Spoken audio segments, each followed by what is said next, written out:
So guys, from the time na nakakilala kayo inside the meeting house to ngayon nagmagawa na kayo ng projects together, can you share ko ano yung difference ni Piang at ni JM pag nasa work mode siya versus off-camera? Alam ko ano ba?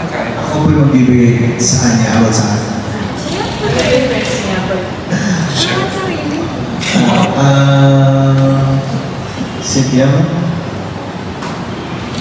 yung talong niya halos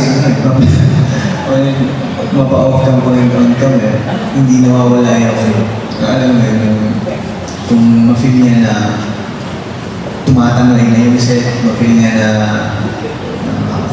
masyadong seryoso na yung set, masyadong may mga mainit na yung ulo, bigla na lang siya kung sino man yung na napapanood natin, na napakakoy, na napakakalod, so bigla na siya maglalagay ng kasiyahan dun sa set. All of energy. Kahit lobat na. Kahit siya na yung lobat, bibigyan niya ng kulay o ng buhay yung set. At least, hindi magsabay-sabay na kumaba yung energy na matapos yung set na happy lahat.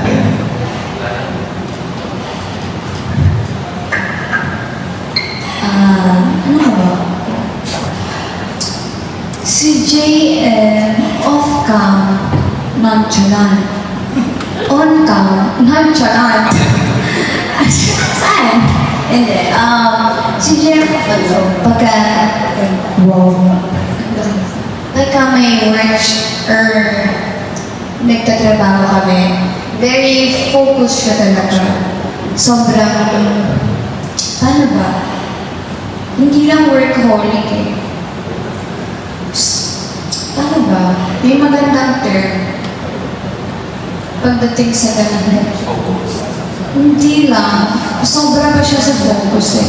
Super dedicated. Super focus. Hindi.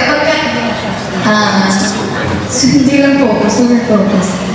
Siya kasi, every time na may taping kami, makikita mo sa kanya talaga na decidido siya sa ginagawa niya. Na sobrang focus siya sa ginagawa niya, sobrang dedicated. Sobrang dedicated niyang gawin yung isang bagay. Talagang pag gusto niya talaga ginagawa niya. And hindi siya umuwi ng bahay niya. Hindi siya umuwi ng bahay niya.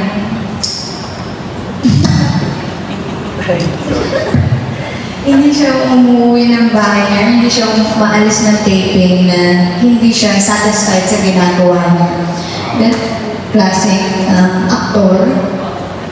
At off-cam naman,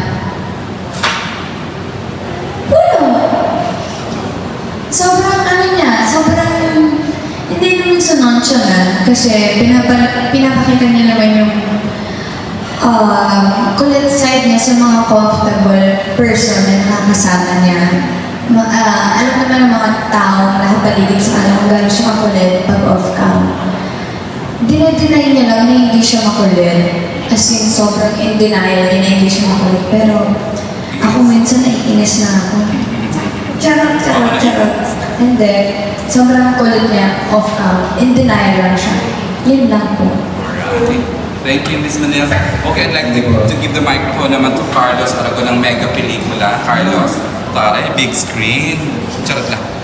Saan kayo? Wow! Kamusta ka, girl? Oy, kilala! Hello po. Hello po. For my question, pero before that, congratulations. Thank you. Ang laki na ng pinagbago nyo from day 1 hanggang ngayon. And ngayon, nasa MMFF na. And sabi nyo din naman marami kayo natutunan sa mga co-actors nyo. Sino yung hindi nyo expected na magiging ka-close nyo? Ako si Sasa. Si Sasa. Hindi naman sa hindi ko ini-expect. Pero mas hindi ko ini-expect na magkikita kami at ganyan thinking na kasi baka malay mo si Sasa sobrang alam mo yun, pagka serious mode talaga. Yung ganun, may mga ganun kasing personality, di ba, ng mga tao. And ako, feeling ko, nung time na first time ko makita si Sasa, nahihiya ako sa kanya. Kasi, wala, kasi matagal ko na siyang feel-follow. Hindi naman ganun si Sasa. Parang nahihiya lang talaga ako sa kanya. Kasi nga dati ko pa lang talaga siya feel-follow ko na talaga. Happiness ko siya noon pa man, si Sasa. And nung first namin nagkita, sobrang nahihiya pa ako sa kanya. Kaninong phone niya nag-ring? Okay, alamera ka. Naku. Sobrang nahihiya ako sa kanya na baka minsan ma-okay yan sa akin si Sasa.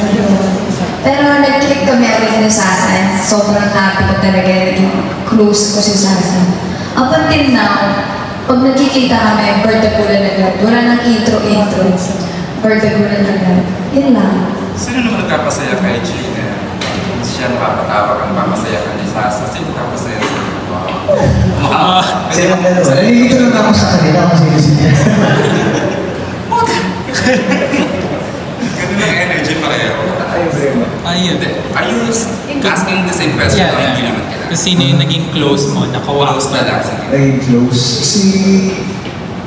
Halos lahat eh.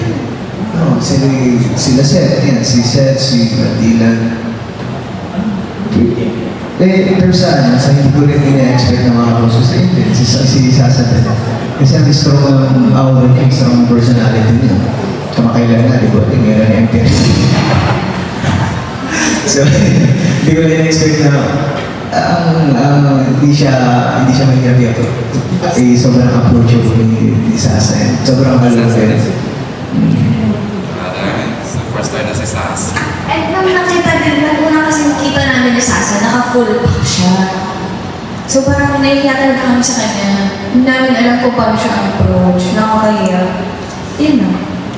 And highlight din kasi sa Shake, Rattle, and Roll ngayong Evil Origins. Yung dalawang biggest love team ngayon, which is Francet and JM Fiang. Ano naman yung experience or kamusta naman yung relationship nyo with Francet? Same episode sila? Kaya, nakita ko sa... Working with Francet. Working with them. Magaan silang katrabaho. As in, magaan silang katrabaho. And then, makikita mo sa kanila na every time na rolling na focus talaga sila. Kasi walang makakagulo ng focus na hindi sila mabilis, hindi sila mabilis na-distract pag rolling na. And yun yung isa sa katangian na humahanga or hinahangaan ko sa kanila. And ayun, hindi sila madapat na sumuporta sa kapwa nila artist.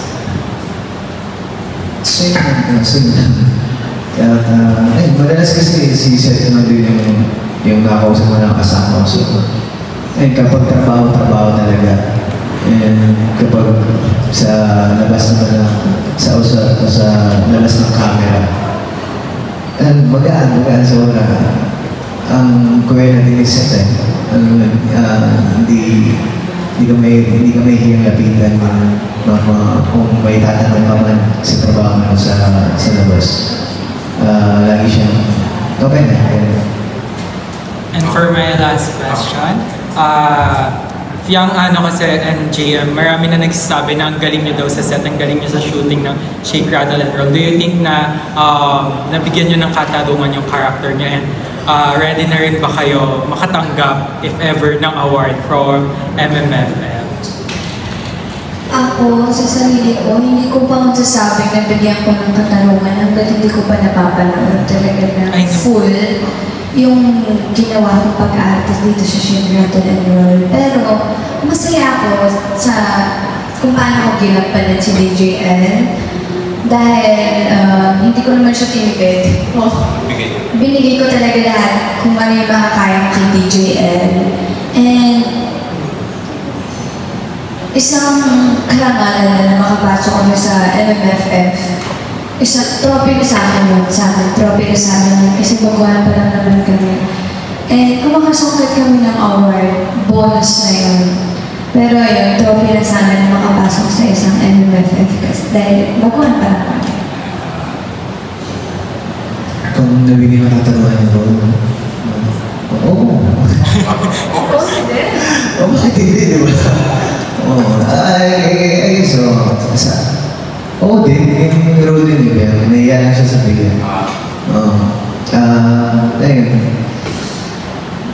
Feeling ko, satisfied kami na nung natapos namin yung sa role namin, satisfied kami na ibigay namin 100%. And siguro yung award na inaasam lang namin is sana ma-appreciate ng viewers na naitawid namin yung pelikula sa role namin, nagampanan namin yung role namin. So, yun sapat sa amin na nakaraan natin. I'm sure masaya ang Christmas ng mga JM Yang kasi may movie silang ngayong Congratulations! Thank you! Okay, we will give the next set of questions dito sa table nila John Bueno, Naz, and Miss Kate for the last set. And then, ayan si Naz din. Let me... Okay. First of all, congratulations on your movie. Now that this is actually happening for you guys, do you see yourself doing another movie, which is the two of you on the lead role? And what kind of movie do you think you can do after this? Wow, that's a really nice question. Wow. You first. Oo, nung mga dream ko na yun na magkaroon kami ng sarili ng pelikula. And kung ano man genre, kung anong ibigay, yes, kakayanan namin. And ano ba? Delikado eh. Pero basta, kung ano man, yung eagerness namin, 100% pa rin natin lang na sana magkaroon kami ng pelikula na project na para sa amin dalawa. Para din, hindi lang para sa amin, kundi para rin sa pagiging solid ng fandom namin. At least, naibalik namin yung suporta nila since paglabas namin ng TVP. Kasi hindi lang namin pangarap din nila yun. So, Yes, tama. Okay, I'm sorry sa lang itatanong yung pangalawang question. Nabanggit kasi din ng fans ninyo na question. It's about your personal relationships. Nagkaroon na ba kayo ng sarili pag-aaway ni JM? And how do you solve things like that? If it's big or if it's small? Woo!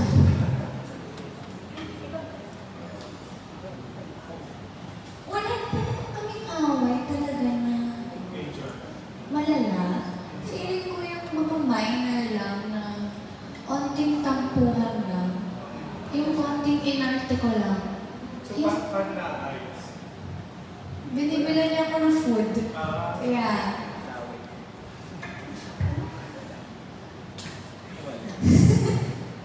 sorry. Wait lang po, nasa trabaho sa. So kasi, wala, simple lang eh. Wala naman kami malalim na pinag-aaway. Parang, like ano lang, kuwari. Nagpapahinga lang ako tapos mukhang siya. So, imbis na pag nakaramdam ako ng galit, imbis na magalit ako, doon doblate ko yung kulit. Mas kukulitin ko siya hanggang siya na yung mainis. So, habang nagtatampo siya, nakapagpahinga ako. Ayun lang yung gano'n. And then nagkakaayos na lang kami. and kunwari, pag alam kong wala siya sa mood, parang doon lumalabas yung eagerness kung inisin siya, kulitin siya, pag wala siya sa mood. Kasi naayos na lang, wala siya sa mood. Parang ako yung napapagod para sa kanya. Ayoko nang nalolobat siya. So every time na nakikita ko naka-earphone siya yung headset, tatanggalin ko yan, kukulitin ko siya. Tapos pag napikon ko na siya, solved na ako. Yes. Ganun na. Pero wala pa naman yung major na wala pa naman so far. Sana hindi naman Feeling ko hindi naman magkakaroon magkakaroon. Kasi parang wala nang time para mag-away. Itulog na lang namin forever. Kasi mag-away pa. Okay. Going back to the movie, when you were shooting the film, was it hard to do several scenes in the movie? And naiuwi niyo ba yung stress ninyo sa bahay? Ako, personally po, meron akong isang scene, hindi naman, mahirap siya for me kasi parang sa first day po namin ng taping yung tanda ko, and the whole day, umiiyak lang ako.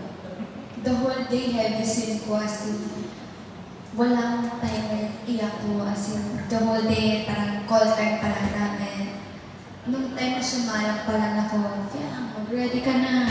Heavy scene na to, ready ka na, pumarga ka na. So, kargado na ako. Parang nakailang scene, or feeling ko, mas nahihirapan ako mabalik yung mood ko. Kasi parang the whole day talaga akong heavy scene, as in iyak lang ako ng iyak, Wala akong ibang na kundi heavy scene. And mas nahihirapan akong mabalik yung mood ko. Kesa, or hindi ko naman siya nadala sa bahay, mas nahihirapan lang talaga akong mabalik yung mood ko dahil na the whole day umiyak. Yun lang naman. Ako, nauuwi ko lang every time na galing sa taping dito sa Ibalaw Minutes. Sa lang sa katawan. Na mabalibay lang. So parang medyo physically draining. More na ako, matuloy na. Ayun. Parang may time na dumating ako ng set, may stiff neck ako kasi sobrang bayan.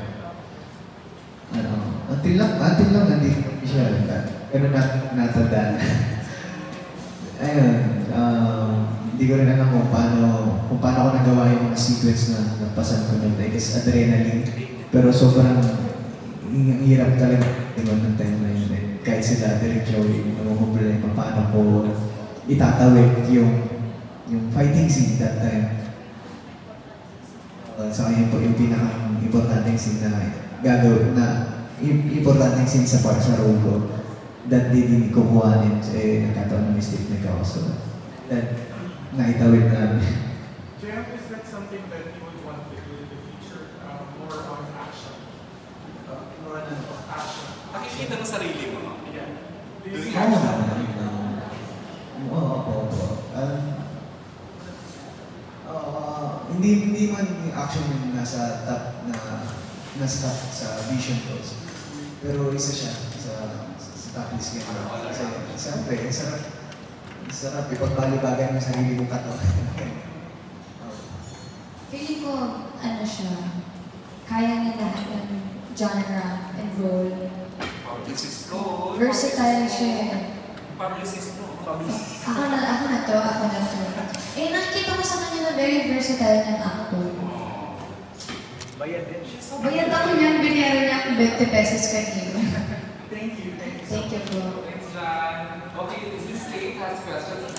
The last question will come from Chad Rosete for the Manila Beat. But before Chad, we will have